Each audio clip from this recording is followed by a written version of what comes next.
Despite all of their charges collapsing, Democrats plan to move forward with 2 articles of impeachment against President Trump. We will examine why it's all happening now.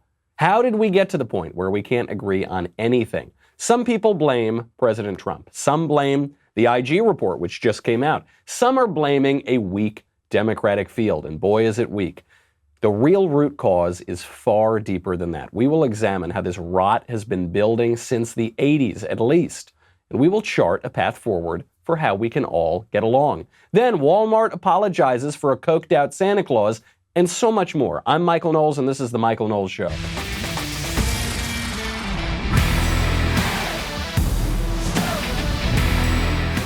Even Santa Claus needs a mountain of narcotics. That is how tense everybody is right now. And Walmart is apologizing for it. We will get to all of that in a second. First, amidst all of this craziness, all of this peril and danger, you need to feel safe. And I know just how you can feel safe with Ring. This season can be a whirlwind of deliveries, visitors, holiday travel. It is the best time of the year to upgrade your doorbell and keep an eye on your home no matter where the holidays take you. Ring helps you stay connected to your home from anywhere. That means if you're in your bedroom, like my senior producer Jonathan Hay was the other day, and some wackos tried to come into his house and he could see, hear, and speak to them right from his bed, or maybe you're at the office, or maybe you're on a beach somewhere. You can see, hear, and speak to everybody, whether that's a package delivery or a surprise visitor like your mother-in-law. So if it's the Amazon guy, you say, okay, yeah, leave it over there. If it's your mother-in-law, you stay perfectly still. Hopefully, she won't know that you are there. You can check in anytime. You can get some much-needed holiday peace of mind. I really love it. I feel super safe with Ring. Sweet little Elise is a good shot, but better to be safe than sorry. By the way, if the burglar tries to steal your Ring doorbell, it uploads it straight to the cloud, so you can see that video already. As a listener, you have a special holiday offer on a Ring starter kit available right now. With a Ring Video Doorbell 2 and motion-activated floodlight camera, the starter kit has everything you need to start building a ring of security around your home. With Ring, you're always home. Go to ring.com/Knowles. You're going to love it. You'll feel like you're in the Jetsons. Most importantly, you'll feel very safe. Ring.com/Knowles, K-N-O-W-L-E-S. Additional terms may apply. So they're going to do it. The Democrats are going to do it. They're going to impeach Trump. This is breaking news just happening. It's breaking news, except we could have predicted it 3 months ago, but it's breaking news technically. The Democrats are going to file 2 articles of impeachment against President Trump. There's the shallow political story here, which is about the impeachment. There's the broader political context, which is the IG report. We'll get to that. And the weak Democratic presidential field. And then there's the 30,000-foot view context of why this is all happening now. And I think this is the most important part. I think this has everything to do with the kind of disagreements you're seeing on the right now. I mean, for the last 3 days, conservative Twitter has been arguing about porn for some reason. Why? It actually has to do with this. Why is our country so divided? Why are we impeaching this president? It all has to do with this central problem that has been building now for at least 3-4 decades. We will get to that. But let's get to the breaking news first. Democrats are now officially filing articles of impeachment against President Trump. 2 articles. The articles are for obstructing Congress and abuse of power. You can look through the Constitution and say, where is that as an impeachable offense? Probably not going to find it. They were going to file a third. The third article was supposed to be for bribery. What would bribery be? That was going to be the actual crime that they were committing or accusing Trump of committing. The quid pro quo, right? He's bribing Ukraine with the military aid, and in exchange for that, he's getting an investigation into his political rival, Joe Biden. That was the whole point of these impeachment hearings. That was the whole point of the inquiry. It's the whole point of the impeachment. And they're abandoning that because there's no evidence of that. It tells you everything you need to know about this partisan, ridiculous, farcical impeachment. So they won't be filing the bribery charge. You only get abuse of Congress and obstructing Congress and abuse of power. How do those hold up? On obstructing Congress, they're saying Trump obstructed Congress by not letting the executive branch employees testify. Okay. Trump did have a number of executive branch employees testify, didn't he? He did.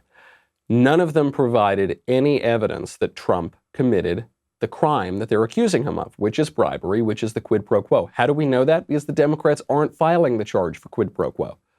And actually, Gordon Sondland, who is the only guy to actually talk about Trump's dealings with Ukraine, repeatedly said that Trump requested no quid pro quo. In those exact words. Said, what do you want? Trump said, I want nothing. I want no quid pro quo. Tell Ukraine to do the right thing. So they don't have that. The second charge, abuse of power. Abuse of power is not an impeachable offense. Alan Dershowitz, who we have on the show sometimes, we have him on the radio show sometimes, Alan Dershowitz, great law professor, repeatedly points out this is not an impeachable offense. It might be inappropriate, it might be deserving of censure, let's say, but it is not an impeachable offense. Now, there was another charge that the Democrats were considering adding. A far-left representative, Pramila Jayapal, suggested adding the charge of obstruction of justice, different than obstructing Congress. They're saying he obstructed Congress because he didn't send all of his people to go testify. Obstructing justice, they were considering adding because Trump went to the courts to push back against this impeachment farce. Going to the courts, going to the third co-equal branch of government is not obstruction of justice. If anything, that is pursuing justice and not allowing the legislature to run roughshod over the executive. So Nancy Pelosi came to her senses there. They're not going to file that. They have these two very weak arguments, as we've just shown. Those two charges fall completely flat, which means that in their actual public testimony, Democrats are reverting to their former argument, the only actual impeachment argument that they have ever been making consistently. That argument is 3 words long. Orange man bad. Here is the Democratic counsel, Barry Burke, making this argument in explicit terms. Before I had the great honor of being a counsel for this committee, my young son asked me a question. He said, Dad, does the president have to be a good person? Like many questions by young children, it had a certain clarity, but it was hard to answer. I said, son, it is not a requirement that the president be a good person, but that is the hope. And it is not a requirement that the president be a good person. That is not why we are here today. That is not the issue. All right, see you guys. I think I'm going to leave. I think I'm not going to leave just the studio or the Daily Wire. I think I'm going to leave the country because obviously this experiment in self-government that we've had is over. When you were trying to overturn a presidential election, when you were trying to impeach the president and for the first time in history try to remove him from office through the process of impeachment because your son wonders if he's not a good person, that's it. I guess we're over, right? That's it. We actually might be. We might be past the point of self-government. We'll get to why a little bit later in the show. This is pathetic. This is absolutely pathetic. If the Democrats had not backed themselves into a corner, what they could have done here is had the hearings, figured out to everybody who's paying attention that Trump did not commit an impeachable offense, and then censured him anyway. So then the Congress votes to censure him, and they can take this as at least a slight political victory. But they backed themselves too far into a corner, and their base is demanding removal from office because, as Democratic Representative Al Green says, they fear that if they don't impeach this president, he will be reelected. They fear the American people. They fear that he's actually doing good things and he's fairly popular, and so they've got to remove him from office extra-constitutionally, or else he's going to get reelected. They don't have any actual charge against him, so it's the Democratic counsel talking to his little boy saying, gosh, the president's a bad man, and let me look, Article 2, I don't know, Section 5 or 6 or 7, there's got to be some section here where you can remove the president for being a meanie, for being a really bad guy. Absolutely pathetic. Representative Doug Collins, the Republican, who actually was a star yesterday at the impeachment hearings, Doug Collins said what we're all thinking, that this is a farce, that there is no impeachable offense. What would be known about this one is probably, where's the impeachable offense? Why are we here? I tell you, this may be, though, become known as the focus group impeachment. Because we don't have a crime, we don't have anything we can actually pin, and nobody understands really what the majority is trying to do, except that interfere and basically make sure that they believe the president can't win next year if he's impeached. The focus group impeachment takes words and then takes them to people and say, how can we explain this better? Because we don't have the facts to match it. A focus group impeachment says, you know, we really aren't working with good facts, but we need a good PR move. That's why we're here today. The point he's making is completely right. This is the focus group impeachment, right? They've tried to impeach him now for 3 years for different reasons. The only thing that stayed the same, the only thing that's been consistent is the fact that they want to impeach him. But initially it was colluding with Russia. Then it was Stormy Daniels. Then it was his taxes. Then it was colluding with Ukraine. Now it's not even that. It's not even a crime committed with Ukraine. It's a crime committed, or not a crime, but an abuse committed while he was being impeached, obstructing Congress. Now it's abuse of power, whatever that means. It's actually changed again. We're actually past Ukraine. All that's been consistent is that they want to impeach the guy. I like that the point that he's making, that this is being focus grouped on the reasoning, the conclusion always being the same. It's a little bit of a weak talking point, and no one's going to refer to the focus group impeachment. It's one of those things that sounds really good to people in D.C. The American people don't register with that too much. That doesn't resonate with them. I think probably the better term that resonates with them is the term Trump has been using, which is that it's a BS impeachment. I think we can all identify with that. But absolutely, Collins's point stands. He then starts drilling down on these Democratic counsels. He exposed the greatest irony of the whole impeachment scam, which is that the only person to commit the offense that Democrats were initially, at least, accusing Trump of, is not Trump, not somebody who worked for Trump, not another Republican. It's Joe Biden. Collins gets the Democratic counsel, Daniel Goldman, to admit that the only person to commit a quid pro quo here with Ukraine is Joe Biden. As I remember going over to the Ukraine, convincing our team, our leaders, convincing them that we should provide for loan guarantees. I went over, I guess, the 12th or 13th time to Kiev.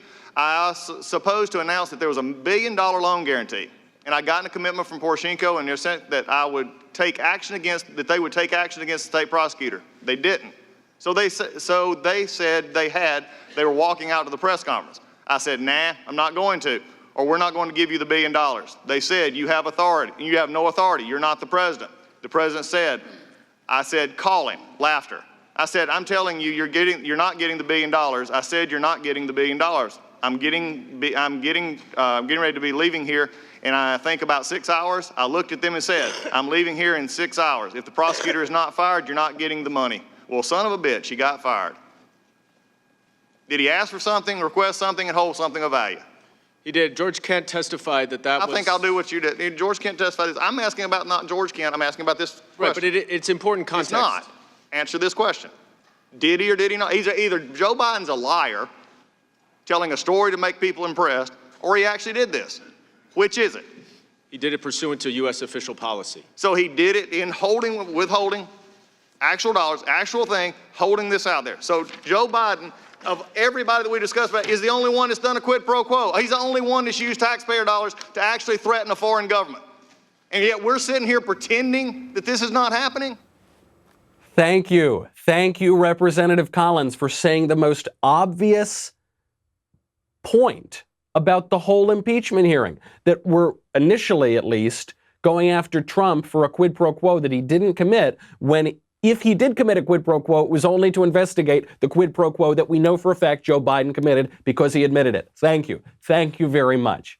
Not that it matters, because nobody cares about the actual facts of this, because we are dug into our partisanship because of this root problem that we've had now for a few decades, which we will get to. But it just shows you the absurdity, the hypocrisy of the whole hearing. He digs in, and Daniel Goldman is a partisan Democrat, okay? He's the Democratic counsel. He's a partisan Democrat. Barry Burke, who's the other Democratic counsel, he's a partisan Democrat too. I don't begrudge them their partisanship. That's fine. It's worth pointing out that the expert witness that the Republicans called on their behalf was Jonathan Turley, who's actually a liberal, who actually voted against President Trump, who in so much as you can be nonpartisan here, is definitely not partisan with the Republicans. Democrats are just doubling down on their guys. That's fine. You then have after Doug Collins just knocks down this whole impeachment nonsense, you then have Matt Gaetz, Congressman Matt Gaetz, come in for the kill and expose the rank partisanship all around the Democratic circus. Are you a partisan? I'm not a partisan. Mr. Castro, how long have you worked for the House? Since 2005. And same question, Mr. Goldman. For the House? Since earlier this year. Mr. Castro, do you make political donations? I don't remember any. Mr. Goldman, same question. Do you make political donations? I do, sir. I think it's very important. Matter of fact, you've given tens of thousands of dollars to Democrats, right? Sir, I think it's very important to support candidates for office. I think. Mr. Castro, have you ever tweeted anything at the president? No. Mr. Goldman, same question. I have made a number of tweets in my private capacity before I came to this job when I was working in the media, yes. Matter of fact, this is one of those tweets, right? Uh-oh, did you read my Twitter account? Uh-oh. Oh, no, you looked into my political donations and my Twitter account. So he points out that Daniel Goldman's given tens of thousands of dollars to Democrats, and Barry Burke, the other Democrat counsel, has given over $100,000. So what this is all about is partisanship. Of course it's partisan. What's offensive to all of us is when Daniel Goldman says, I'm not a partisan. This is not a partisan impeachment. Nancy Pelosi says, this has nothing to do with politics. Oh yeah? Well, if it didn't have anything to do with politics, maybe you would have found a crime. Maybe you would have found an impeachable offense, but you didn't. So this is a strictly political maneuver. Fine. The whole thing is about defending Democrats on two fronts. It's about defending Democrats against an investigation into the Russia investigation. We just got the first part of that investigation, the IG report, and it's about defending Democrats from their own weak presidential field. Speaking of the latter, let's check in with Democratic frontrunner Joe Biden. So you go ahead and you stack spaghetti sauce at a store and in a supermarket. You control the guy or the woman who brings out the carts on a forklift. Okay, yep, things going about as well as the last time we checked in on Joe Biden, so that's not great, and he's the leader of the pack for now. There's a new poll out from Harvard-Harris showing the top 5 2020 Democratic presidential candidates among voters. Right now it's Biden at 29%, Sanders at 16%, Warren at 13%, Buttigieg at 8%, and Bloomberg at 7%. Good on Bloomberg. He's really rising up in the world, isn't he? Probably not going to go anywhere, but still, he's doing better than some of the other lower tier candidates. That's the Harvard-Harris poll as it stands right now. The minute that you add people like Hillary Clinton and John Kerry into the race, Biden completely collapses. So if you add Hillary Clinton and John Kerry, you now get the front runner as Hillary Clinton with 21%, Joe Biden with 20%, Sanders at 12%, Warren at 9%, Buttigieg and Kerry at 5%. The multi-time loser, one of the most reviled women in America, Hillary Clinton, is currently leading the pack of Democratic presidential candidates, and she's not even running. This is a bad situation for Democrats to be in. So what are they doing? The impeachment is in part to distract from this bad pack of candidates. Now, the theater here, the theater helps President Trump, right? Because they're distracting from the candidates with impeachment. Trouble is the impeachment is helping him. Quarterly polling by the Republican firm Firehouse Strategies has President Trump struggling, or it had President Trump struggling in Michigan, Pennsylvania, and Wisconsin. Those are all the battlegrounds. Those states are very likely to determine the 2020 election. He was struggling, right? Until the latest poll, until the poll that came out after impeachment had started, in which he beats every single Democratic candidate. Nothing could be better for Trump than this impeachment. Lindsey Graham on the Judiciary Committee is saying that once the House impeaches and it goes to trial in the Senate, they're going to get this impeachment over with ASAP. No, do not do that. Drag this thing out. That's a terrible idea. This is so helpful to Trump, this should drag on for 2 months.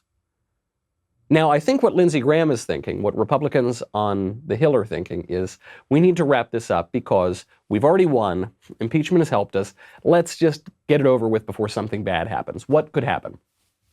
You could call Joe Biden to testify, and he could start crying and show himself to be a sympathetic witness and turn the impeachment in his favor. You could get Hunter Biden to testify, a complete degenerate, but he could still evoke some sympathy. The Bidens are very good at this. Okay, fine.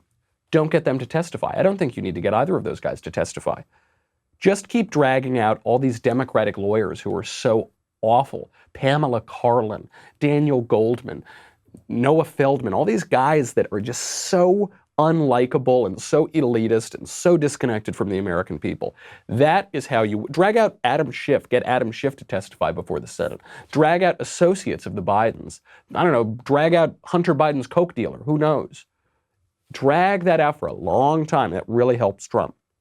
It drills the point home that Democrats have nothing. And the Democrats will pretend to have something even when they've got nothing, right? So the thing is, if you wrap up impeachment right now, the Democrats are going to declare a victory, even though they've lost on every single stage of this. So you've got to keep showing the American people that the Democrats have nothing. Otherwise, the mainstream media aren't going to do it for you. A great example of this is the IG report. The IG report just came out. Here's ABC News' take.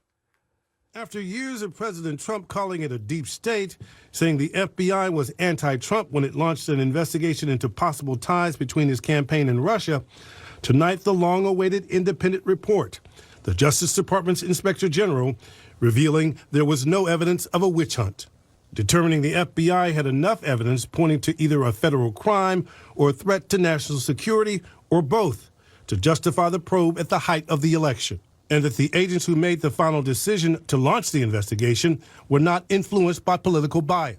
Oh, okay. So no witch hunt. The FBI totally fine. Democrats good. Orange man bad. Okay, now I get it. Except, of course, that's not really what happened.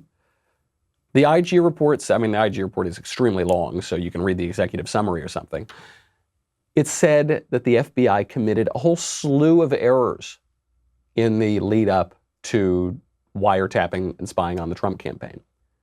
Now, ultimately, the IG said this wasn't some politically motivated conspiracy. It was just incompetence and a number of mistakes. So spying on the Trump campaign, spying on Carter Page, that was all flawed, but not improperly motivated. What does the IG report say? 17, quote, serious performance failures relating to warrants obtained by the FBI through the FISA courts, the Foreign Intelligence Surveillance Amendment courts. On the spying on Carter Page, spying on the Trump campaign, that FISA warrant was reauthorized 3 times. It contained false and misleading information about Page repeatedly.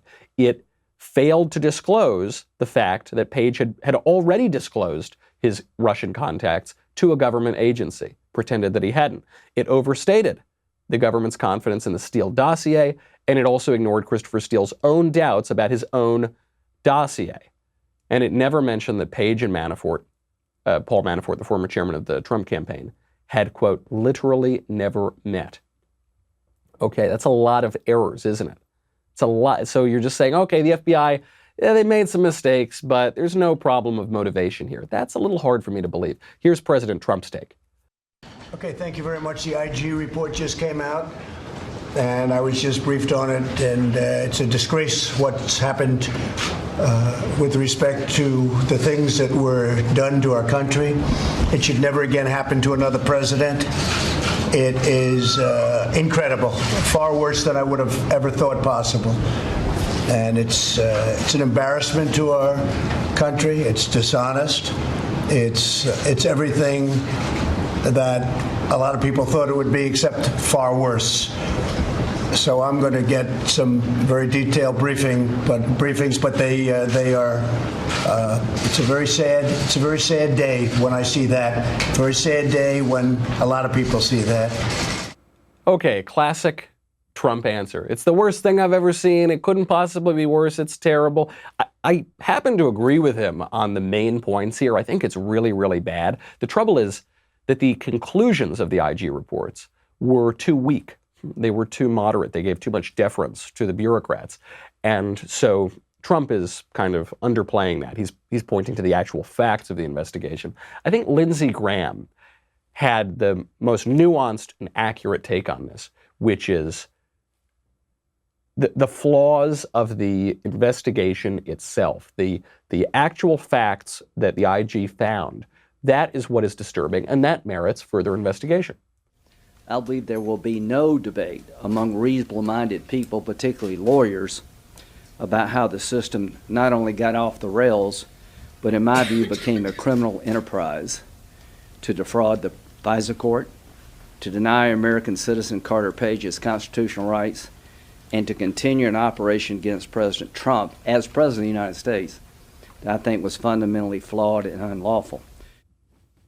Even if the initial process of spying on the Trump campaign, even if we're going to grant the benefit of the doubt to these bureaucrats, certainly after the beginning, after the middle, in the late stages of this had become something far, far worse than a simple mistake. You don't repeatedly lie to the FISA courts. You don't repeatedly omit relevant information. You don't repeatedly lean on a source who is being paid by the Hillary Clinton campaign, unless there's something more going on here. When you add to that all of the text messages we saw between Peter Strzok and Lisa Page, when you add to that the meetings that were alleged to have happened in Andy McCabe's office, when you add to that everything we already know, this thing stinks to high heaven. And beyond Trump's take, beyond Graham's take, you get the Attorney General, William Barr, who importantly disagreed with the conclusions of the IG report. Barr said, quote, "The Inspector General's report now makes clear that the FBI launched an intrusive investigation of a U.S. presidential campaign on the thinnest of suspicions, in my view, were insufficient to justify the steps taken." So the IG says they were sufficient to take the steps that they did to spy on the Trump campaign. Barr says, no, they didn't. Barr goes on, "FBI officials misled the FISA court, omitted critical exculpatory facts from their filings, and suppressed or ignored information, negating the reliability of their principal source." Absolutely right. John Durham, who is the investigator, the U.S. attorney appointed by Bill Barr months ago to also investigate this matter. And at the time we thought, wait a second, you've already got the IG. Why are you appointing John Durham? It's because obviously the AG, William Barr, knew at that time that the IG was not going to take this to its logical conclusion, so he was appointing another investigator to pursue a criminal investigation on the matter. John Durham said more or less the same thing. He said it even a little tougher. "Last month, we advised the Inspector General that we do not agree with some of the report's conclusions as to predication and how the FBI case was opened." Now, the big question we have, how does this all relate to internet porn? Sort of. I'm actually not totally kidding here. We have been having lots of cultural debates on the right about the nature of what we believe, what we want for America, how we can conserve the American nation, how we should relate to libertarianism and traditionalism and all. It's actually all the same conversation. The big question is why? Why is this all happening now? Why are we relitigating the 2016 election? Why are we impeaching the president over nothing? Why is the bureaucracy trying to overturn the will of the American people? Why are we arguing about porn? Why are we arguing about all these things?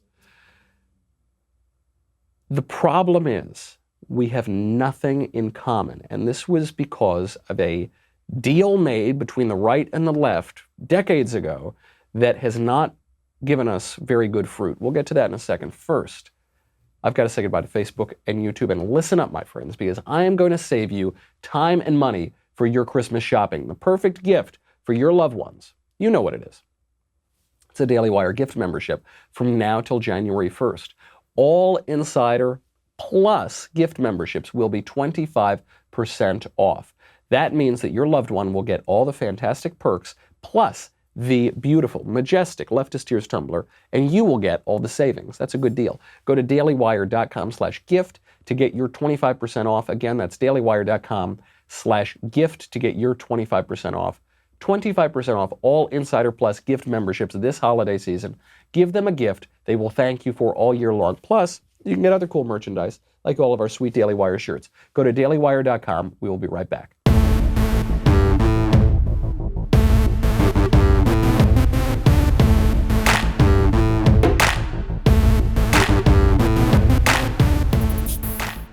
Why are we still litigating the 2016 election?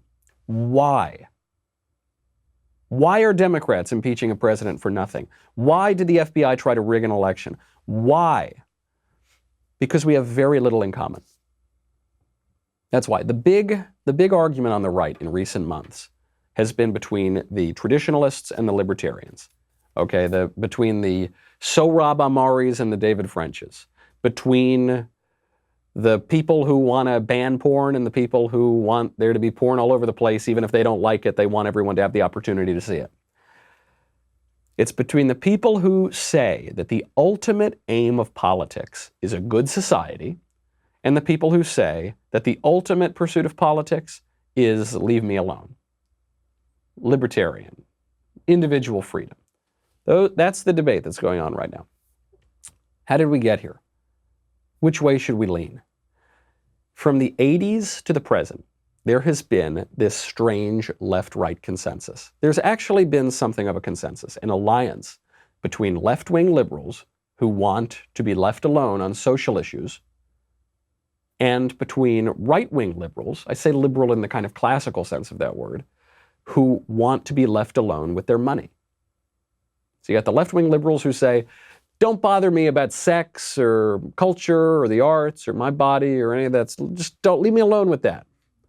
And then the right says, okay, we'll leave you alone on that if you leave us alone on our money. Let us keep all of our money. And the left doesn't usually go along with that, but that's the rough alliance that they've made.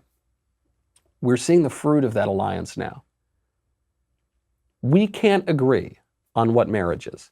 We can't agree on what life is or when it begins. We can't agree on what the government should be or look like or is. We can't agree on what a man is. We can't agree on what a woman is.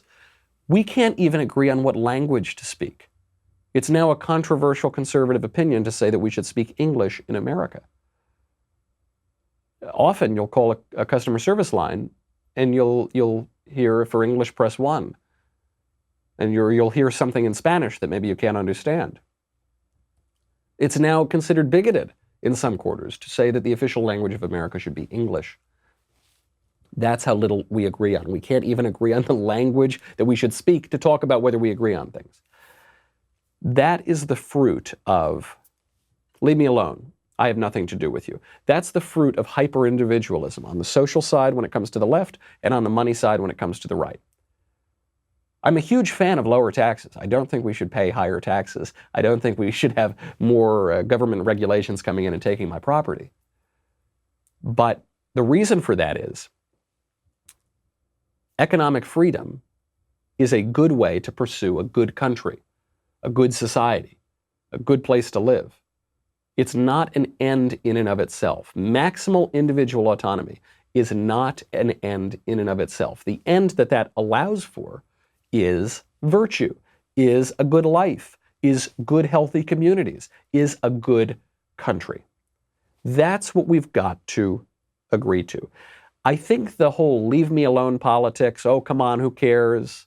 It's not a big deal. You can have your weird, creepy sex stuff and we can keep all of our money and never the twain shall meet.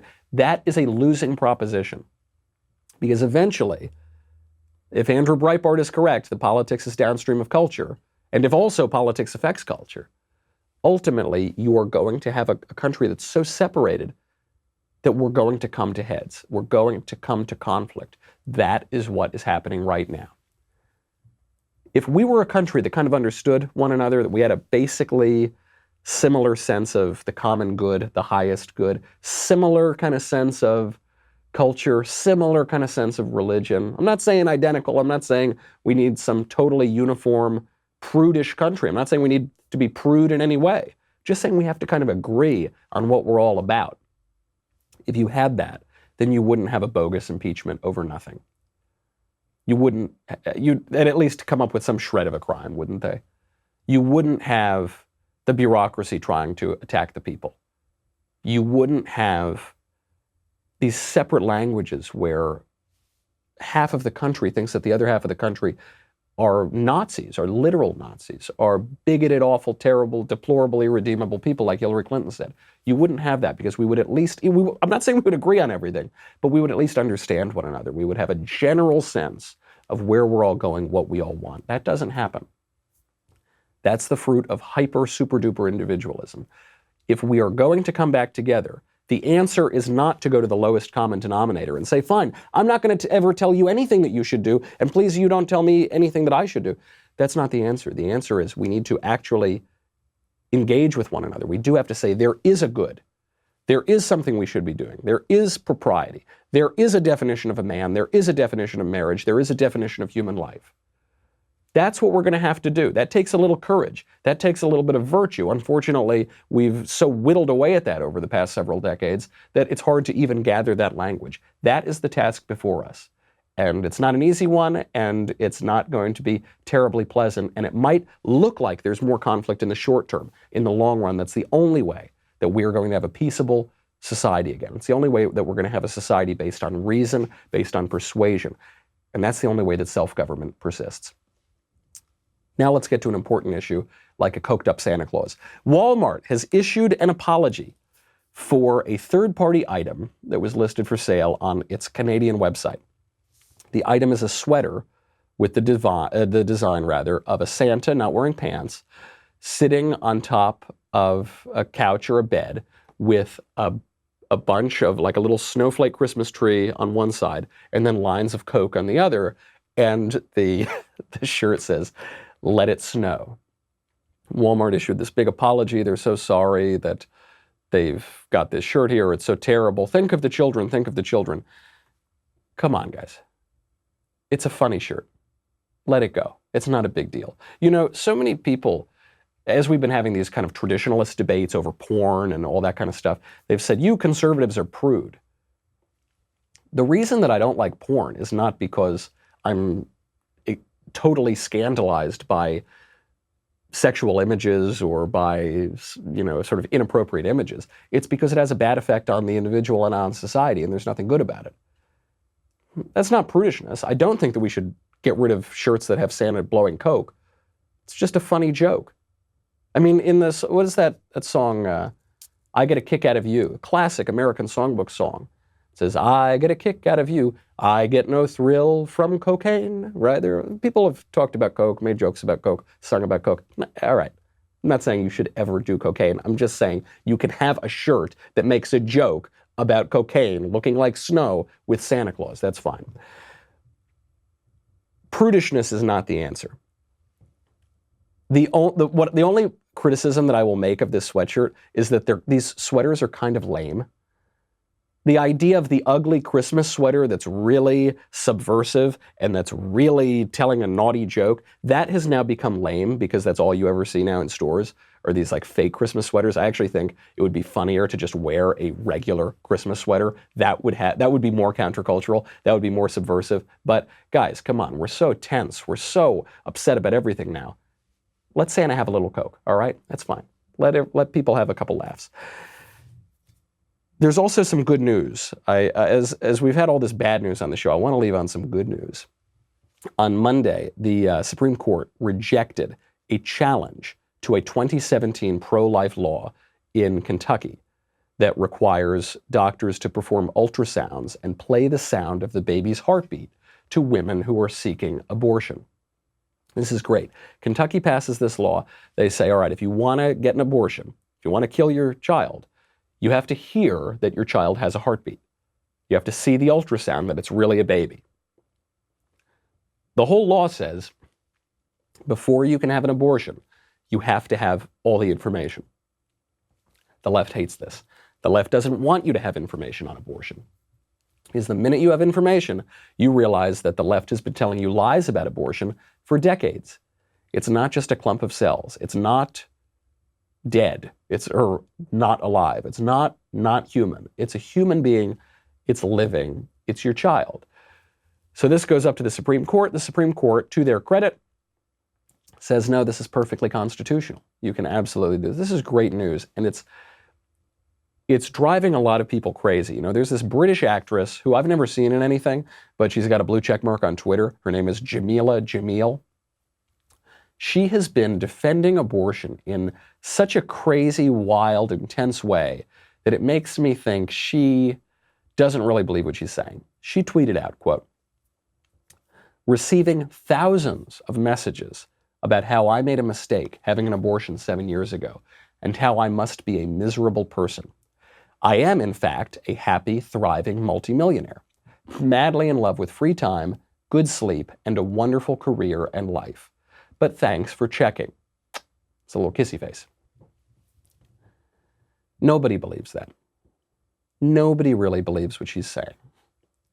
She clearly feels some shame, some regret, at the very least, some uncertainty about her decision to kill her child and sacrifice her child on the altar of mammon, on the altar of money and fame and relaxation and sleep. Listen to the trade that she made. She said, yes, I killed my child, but in return for killing my child, I'm happy. Okay, skeptical of that. I'm a multimillionaire. Oh, you committed an immoral act and were rewarded with wealth? That's never happened before. Wow, that's how odd. I'm madly in love. Okay, whatever. I have free time. Good for you. I have good sleep. I have a wonderful career and life. This actually does get to the debate that we were talking about, the kind of leave me alone debate, the kind of hyper-individualism debate, the kind of I'm not my brother's keeper debate. What the left wants to do is leave me alone, let me have whatever sex I want, let me pursue my career, let me kill my babies. What the right wants, at its worst, in this kind of hyper-individualist, selfish way, is let me keep all my money. Just let me have my money. You can kill your babies. I'm just going to keep my money. We're all good. You can live in fantasy. You can pretend that men are women and women are men, and you can pretend that you're happy. And whatever, that's fine. Doesn't bother me. I'm going to keep my money. That is a bad deal. That's a deal that dooms and destines society to have a bad time, to not really get along with one another. Winston Churchill famously said, and Ronald Reagan repeated it in one of his most famous speeches, A Time for Choosing, the destiny of man is not measured by material computations. When great forces are on the move in the world, we know that we are spirits, not animals. A good life is not measured by how many millions of dollars you've made. It's not measured by how much free time you have to do nothing. It's not measured by how much good sleep you were able to get or how many movies or TV shows you were able to appear in.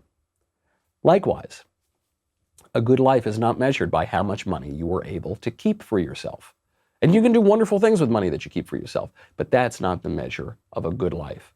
A good life is not even measured by how many of your own whims and desires and appetites you were able to indulge. A good life is determined by how good it was. Actually good. That is the end of it. That's the aim. That's what we're striving for. That's what we should be striving for if you want to have a good life, if you want to have a happy life. I mean, it's sort of circular. If you want to have a good life, you got to be good about it.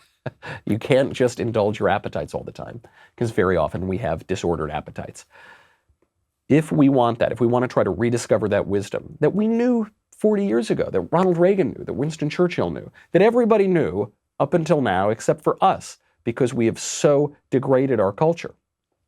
If we want to recover that, then we have to start having conversations not merely about equality, not merely about social justice, not merely about material wealth, not merely about liberty, not even merely about this hyper-individual liberty, but rather what Edmund Burke, the great conservative philosopher, talks about as the spirit of an exalted freedom.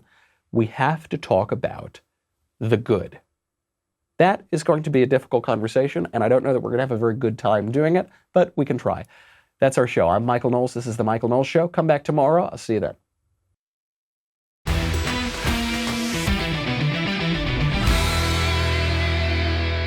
The Michael Knowles Show is produced by Rebecca Dobkowitz and directed by Mike Joyner. Executive producer, Jeremy Boring. Senior producer, Jonathan Hay. Our supervising producer is Mathis Glover. And our technical producer is Austin Stevens. Assistant director, Pavel Wydowski. Edited by Danny D'Amico. Audio is mixed by Mike Coromina. Hair and makeup is by Jesua Olvera. And our production assistant is Nick Sheehan. The Michael Knowles Show is a Daily Wire production. Copyright Daily Wire 2019.